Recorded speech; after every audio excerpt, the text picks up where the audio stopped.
Bro's known Tanya for a few minutes and she's already trying to commit war crimes. That ain't be calling Saga of Tanya the good after all. It is time for some more Saga of Tanya the Evil. Make sure you leave a like on this video, share, support, subscribe, ring that bell if you haven't already. Of course, Patreon's where you can catch the full live reactions, all this more. You can also hype the video on the YouTube mobile app, which does help push it to more people and keeps these videos coming. So let's jump into it, see what they have in store for us this week.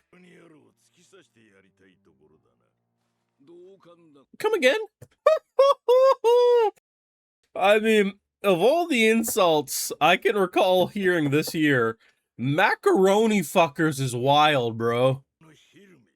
I mean, Southern Leeches isn't as good as macaroni fuckers, I gotta be real. Hey, but with stealing credit comes stealing responsibility if we do too many war crimes, am I right? Well, at least she understands. I mean, yeah, I mean, that's how I'm looking at that shit. Who gives a shit about glory? Playing up the role flawlessly. Her bluntness, bruh. This fucking girl, guys. I can't with her. Tanya's entire mantra is to try to find loopholes to avoid war crimes. Damn. Damn. Holy hell, man. The fact that she's saying this like she's talking about why she eats the cookie from the cookie jar. You got the observer to realize you're a psychopath, that their army are nothing but mindless killers that will never feel humanity. The fact that she's about to have the sleep of her life after brutally killing civilians. That's insane, dog. See, Tanya, this is what happens when you commit too many war crimes. You don't get the desired outcome of peace that you want. Wow. Why would you ever want to get promoted? I mean, on one hand, there was some of the funniest dialogue I think they've had in this show, calling the totally not Italians macaroni fuckers.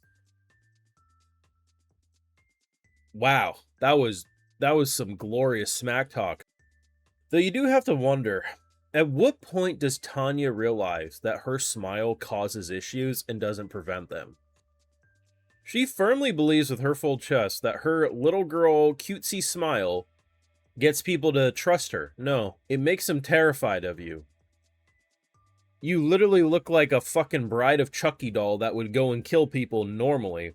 You add in the creepy ass smile, it's just like, oh god, whatever we can do to make her stop, we'll make her stop. But the thing about this is that both sides of this war are doing some nefarious shit, right?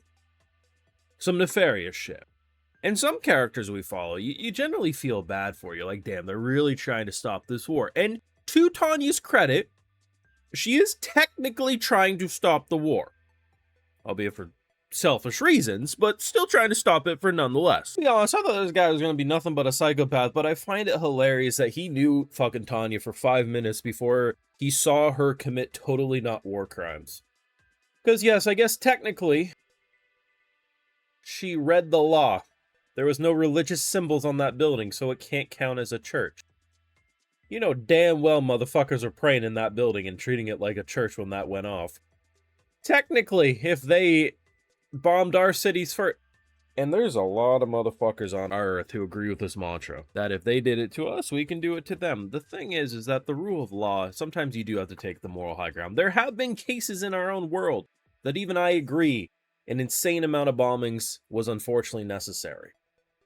The thing is the thing with Tanya, and I think it would be very easy to just slightly adjust how they present this story, and what Tanya's crew did in this episode with that seemingly innocent civilian village. And you would be able to be like, okay, you know, it's an unfortunate case of war. The issue is when Tanya's the one explaining it, and she's almost grinning because she's like, I found the loophole. I get to speed this up. Listen, they don't call it Saga of Tanya the Good, but god damn, man, imagine knowing a little girl for fucking half a day, and she's already finding justifications to do the most merciless shit. Tanya's out here looking at it as being like, see, they're gonna see we're good people just following, we want the war to end. No, all you showed that man is that you are ruthless, you are killing machines, you will do no, you follow order. If they tell you to nuke the world, you will do so. No questions asked. We have reached the point of no return. The operation coming starting next week Iron Hammer, whatever they're calling it. Yeah, we ain't stopping that. We are at a point where essentially one side will be victorious and the other side is probably non-existent. The time for peace, we might have been able to make it happen. And I don't think it would have happened, but I mean, potentially, right? But holy fuck, man, I don't know what they're gonna do. This was like, I don't know, like so far, progressively more entertaining. Like that's been the altitude of this show. It came back strong. Insane animation, just balls to walls reminding us that they know how to cook with the action. The second episode, I mean, I thought was even more entertaining. But this is just the politics of this world is so fascinating to me, right? Because like obviously they take influence from stuff from our own history, whether that's certain characters or battles and stuff, but obviously they're doing their own thing. The magical meets like old school military battles and tactics, and just the way like what makes Tanya a fascinating character is like Tanya's a little psycho, right? At the core, just wants a leisurely life. The battles are over and, you know, can go back to essentially being a salaryman. But every step of the way, that smile and these like cold opinions of those with different beliefs, it just digs her hole deeper and deeper.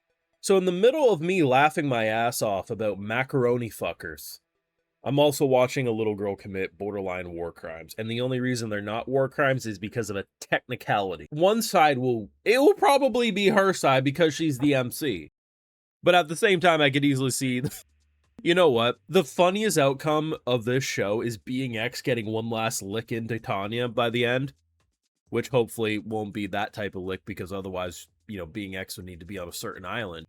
But the fact that, like, her side actually loses and she just dies at the end of the story. Now, most people consider that unsatisfying. I'd find that, like, dark and hilarious.